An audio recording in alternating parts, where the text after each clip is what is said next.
నేను చెప్పిన మాట నిలబెట్టుకోవడానికి ప్రతి గంట పనిచేస్తున్నా, ప్రతిరోజు పనిచేస్తున్నా, నెలలు లెక్క పెట్టుకుంటున్నా. నేను పరిగెత్తున్నా, మా అధికార యంత్రాంగాన్ని పరిగెత్తిస్తున్నా, ప్రజాప్రతినిధులు కూడా చైతన్యవంతులు చేసి ఈ కార్యక్రమంలో భాగస్వాములు చేస్తున్నాం. అందుకే ఈరోజు మీ అందరూ గుర్తుపెట్టుకోవాల్సింది, ఈ పింఛన్లతోనే నేను ఆపడం లేదు. ప్రతి ఒక్క వ్యక్తికి కూడా ఆర్థిక స్వావలంబన రావాలి.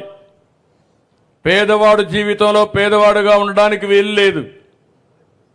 మీలో కూడా చైతన్యం తీసుకొచ్చి చేయూతనిచ్చి మిమ్మల్ని కూడా 10 రూపాయలు సంపాదించుకునే మార్గం చూపించాలనేది నా ఆలోచన. అది చేస్తానని మరొక్కసారి మీ అందరికీ హామీ ఇస్తున్నా. ఈరోజు అందరినీ చూశాను, మీ ఊర్లో అందరికీ సెల్ ఫోన్లు ఉన్నాయి, స్మార్ట్ ఫోన్లు ఉన్నాయి. ఒకప్పుడు 25 ఏళ్ళు 30 ఏళ్లకు మునుపు నేను సెల్ ఫోన్ మాట్లాడితే అందరూ నెగతాళి చేశారు. ఇప్పుడు ఆ సెల్ ఫోన్ లేకపోతే మామూలు పిల్లలు కూడా సెల్ ఫోన్తోనే పుట్టే పరిస్థితికి వచ్చారు. పుట్టంగానే సెల్ ఫోన్ ఇస్తేనే ఏడు పాపేసే పరిస్థితికి వచ్చారు. అలాంటి పరిస్థితుల్లో మనం ఉన్నాం. నిన్ననే మీరు బడ్జెట్ చూశారు, ఈరోజు పేపర్లు అన్నిట్లో వచ్చాయి. మీరు ఒకసారి ఈ బడ్జెట్ను చూస్తే ఇది తొలిసారి ఫుల్ బడ్జెట్ పెట్టాం. నేను ఎన్నికల ముందు మీ అందరికీ ఒకే మాట చెప్పాను, సంక్షేమ కార్యక్రమాలు పేదవాళ్ళకి ఇవ్వాలి. అందుకే సూపర్ 6 ఇస్తాను. ఎన్నికల మేనిఫెస్టోలో ఏం చేస్తానో చెప్పాను. కానీ ఈరోజు చూస్తే నేను ఆ రోజు చెప్పిన దానికంటే ఇంకా లోతైన గోతులు ఉన్నాయి. రాష్ట్రం అంతా ఎక్కడ చూసినా నాకే దిక్కు తెలియడం లేదు. ఒక అఘాతం ఉంది. ఈరోజు కేంద్రాన్ని కూడా ఎప్పటికప్పుడు అడిగి ఇవన్నీ కూడా మీరు చూస్తే మనం ముందుకు పోయే పరిస్థితికి వచ్చాం. నేను ఎప్పుడూ ఒకదానికి కట్టుబడి ఉన్నాను. సంక్షేమ కార్యక్రమాలకు ఏమాత్రం కొరత లేకుండా పేదవాళ్ళని ఆదుకుంటాను.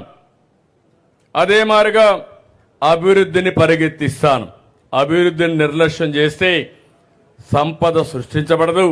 సంపద లేకపోతే ఆదాయం రాదు.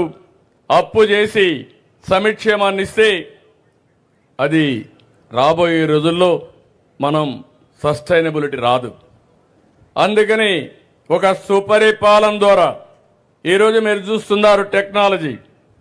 మీరంతా ఏం ఆలోచిస్తారంటే టెక్నాలజీ పెట్టుకొని మీ వాళ్ళకి ఎవరికైనా మెసేజ్లు పంపించాలంటే పంపిస్తారు, లేకపోతే ఒక సెల్ఫీ తీసుకుంటారు. నేను వస్తా ఉంటే ఇప్పుడు సెల్ఫీ అనేది మామూలుగా అందరికీ అలవాటు అయిపోయింది.